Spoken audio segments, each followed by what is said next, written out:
It's the time to get down.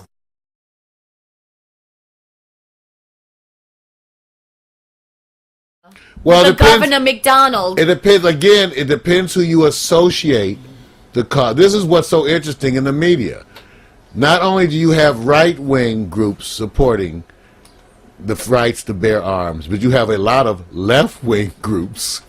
And what's so interesting, which everybody doesn't like to acknowledge, is that they're both not wanting to have the guns for the same reason. Right. People don't, Daddy, it's just a fact. People do not trust the U.S. government, okay? And there are people who, and there are whole communities who know. Remember, you had a civil rights, you had a civil war, okay, over government's powers of actions, okay? And I'm just saying, this is real. This is really real.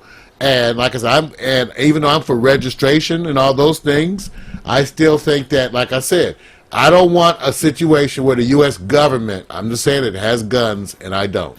Because one Mario, day, they're not. First of all, why is everybody believing that the I grew up in regular the 60s. citizens are going to have their guns taken? Nobody's even talking like that. No. I'm saying no. I'm not. Remember, I'm not. Again, we're You start to confused. sound like, you know what? You No, start we're to sound confused. like a wingnut now. We're confusing the issues. Okay. You're confusing the issues. The question is whether or not you should have a right to own a gun or not. Yes or no.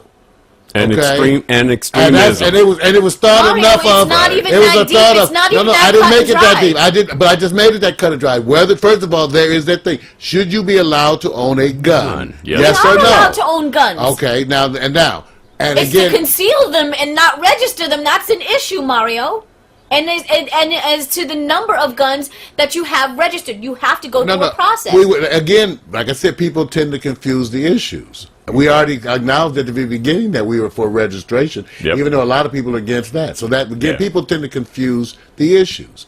The issue is whether or not you should be. I tried to make it as simple as I could by saying, should you be allowed to own guns or not? And like I said, those of us who grew up in the 60s, like I did, and know what the U.S. government did before and who they killed, okay, no lie, okay, executed black folks across this country.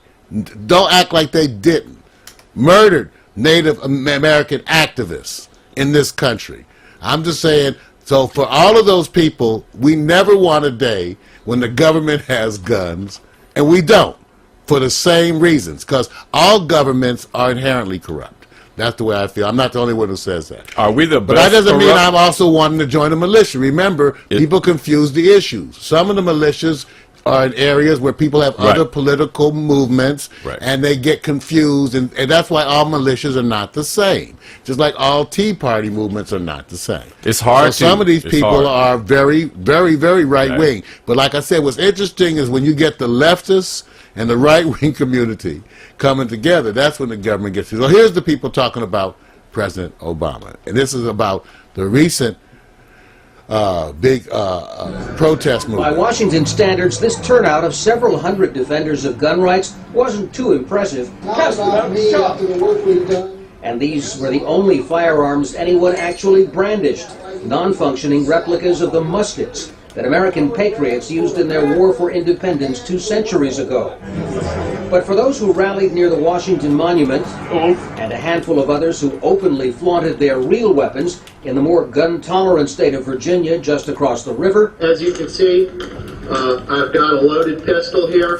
The right to own and carry firearms is every bit as crucial as the right to free press or religion. And never, they insist, has it been more at risk. So it says, legislation, registration, confiscation. We're not going to put up with that. We're the most normal, conservative, friendly, non-threatening, non-violent people in America, probably the world. And the message is we need to return our country to the state of freedom that it was in before. That concern, however, may not be reflected in the fact that 1 in 3 adult Americans already owns a gun, and that many state governments have been loosening restrictions on the books. In Barack Obama's first year in office, Americans bought a record 14 million guns, and Obama signed legislation legalizing gun carry on national parkland and aboard trains. Nevertheless, this crowd regards the president with extreme suspicion. What one hand says he's doing, another hand's doing the opposite. And I don't feel like he's to be trusted. And I said a lot of other people feel the same way. The demonstrators say they timed their protest for the anniversary of the first battles of the American Revolution against the British, and bears no connection to a more recent event. It was on the same day 15 years ago that Army veteran Timothy McVeigh, angry with the U.S. government, blew up the building housing the FBI offices in Oklahoma City, killing 168 people. This is where the angels and the devils fight, and they're choosing up sides. Some observers worry the current climate of anti-government sentiment in the U.S. is increasingly resembling that of the years leading up to the Oklahoma City bombing, a sentiment echoed by former President Bill Clinton. That there is a basic line dividing criticism from violence or its advocacy.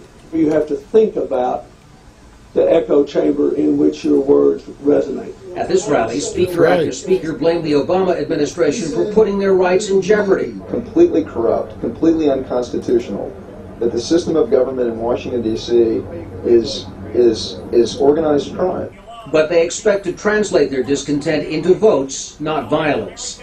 Tom Ackerman, Al Jazeera, Washington.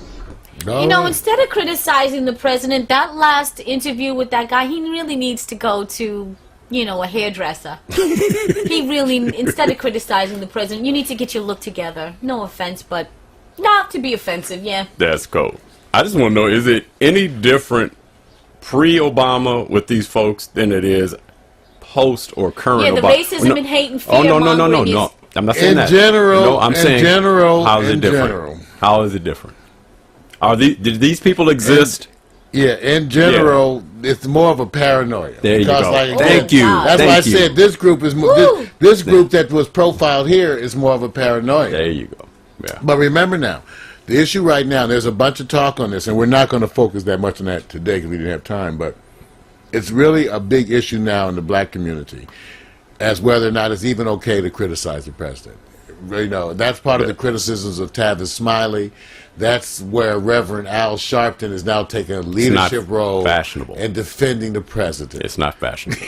No, I understand. So, me, like I said, it's always going to be about action. Why? And let the wingnuts lie about whether or not he's born here or whether, you know, they're trying to they're not saying he's a legitimate person. So why wouldn't anybody want to sit up there and say, look, stop saying these stupid things. You're idiots. Stop trying to... I just don't... Right, yeah, there are a lot of idiotic things that are being said by a lot of people. So on the other hand, there's legitimate criticisms like, you know, whether or not we're actually going to have some change. Okay, because so far there is no change. Let's put it this way. And he looks so much like George Bush.